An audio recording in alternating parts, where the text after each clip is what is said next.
So, Melissa, in what ways do you practice inclusive language regarding people with disabilities?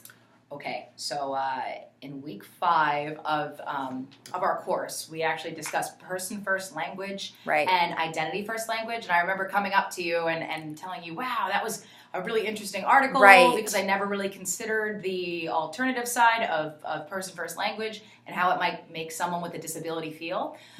So at the Arc Rockland, we utilize and we train on person-first language. And it's been that way, I want to say, for the past 4 to 5 years, if I had to guess. And I always thought that was the only way, of course, because this is the justice that people with disabilities deserve. You don't label them by the disability first. After reading that article, I found that it's just up to the person of what they want to be called.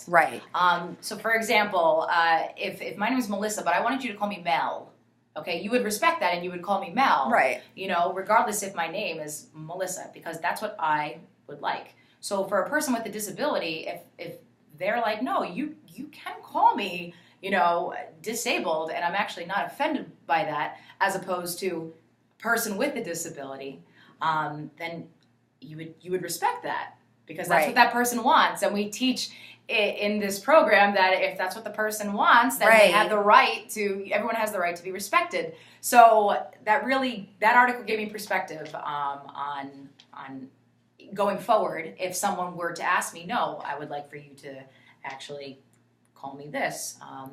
But for work purposes and professional purposes, we do utilize person-first language. And it might be that way for a while until identity-first language catches on, if it does catch on. But I do encourage people to read that article, because that was really eye-opening for me, and I've worked with it for a while.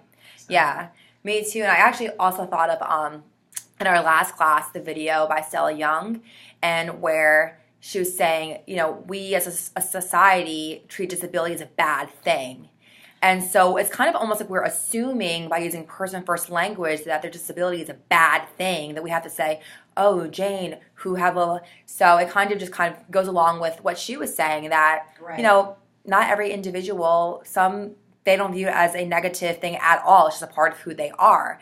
And they may prefer to not have it with their name first, and it's just about their preference. So and it all relates back to communication, because at the end of the day, it's an individual by individual basis. If the person prefers to be spoken to some type of way, or to be, you know, called some type of way, you're gonna respect that, because we're people at the end of the day. Exactly. So it all kind of comes together full circle.